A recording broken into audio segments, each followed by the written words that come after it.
Hi, my name's Lauren Patino, and today I'm going to be reading Ruby's Wish by Sharon Ian Bridges.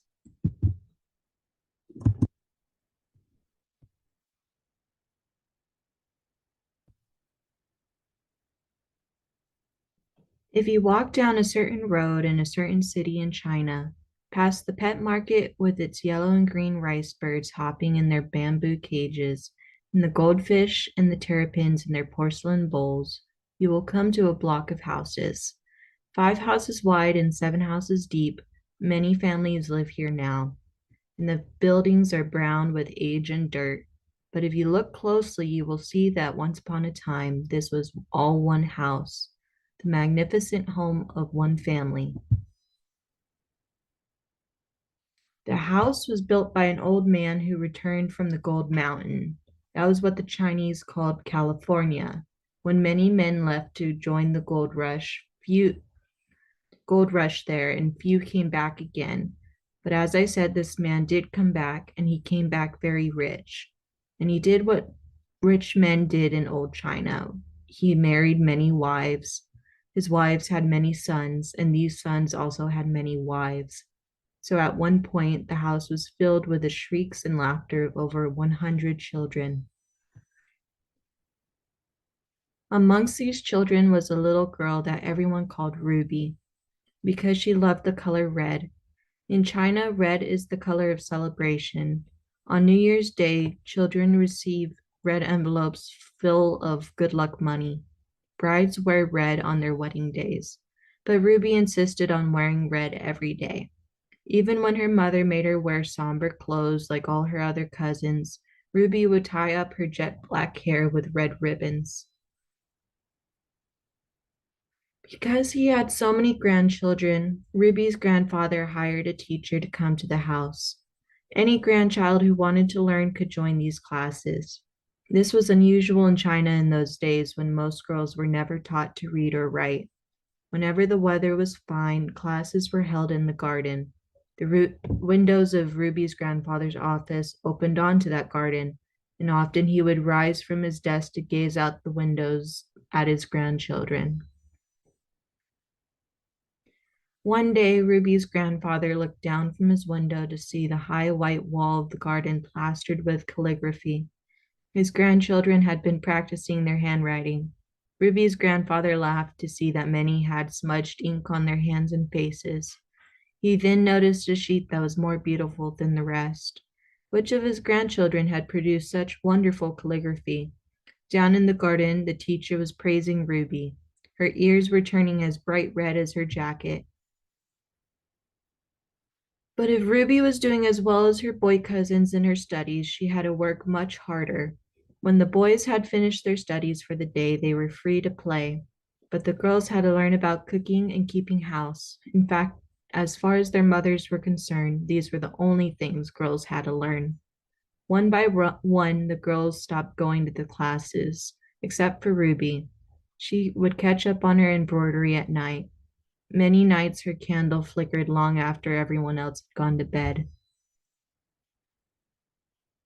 One day the children were asked to write a poem. Ruby wrote, "Alas, bad luck to be born a girl.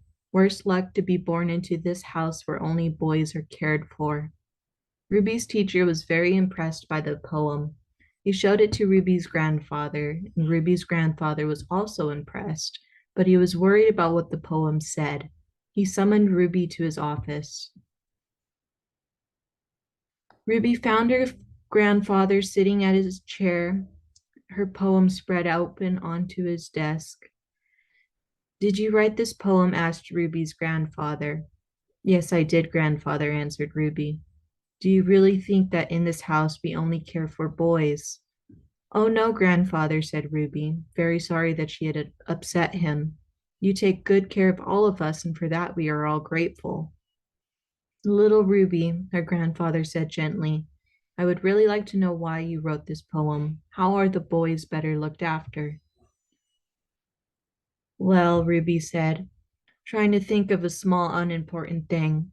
"When it is the moon festival and we are each given half of a moon cake, the boys always get the half with the yellow moon yolk." Said her grandfather, as if he was still waiting. Is that so?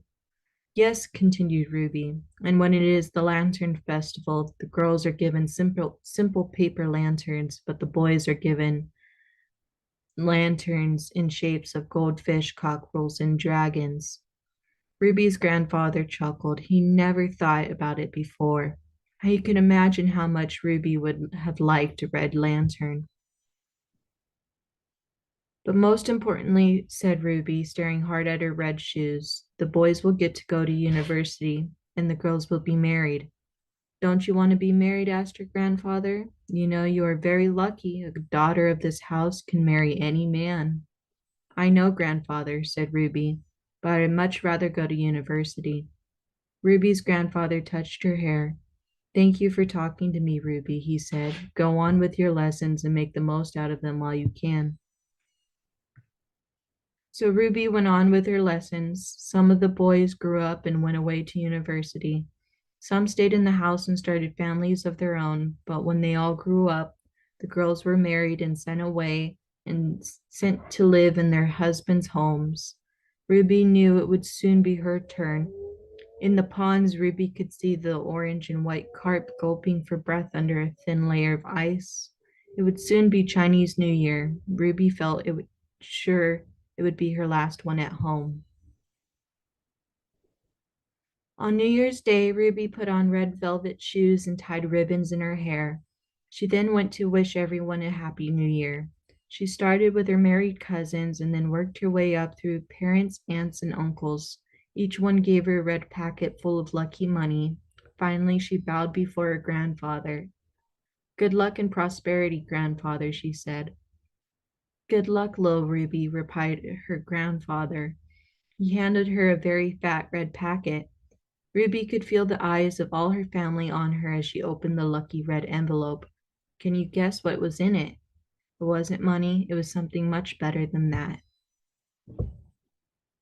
It was a letter from a university saying that they would be proud to accept Ruby as one of their very first female students. So that's how Ruby got her wish. It is a true story, and how do I know this?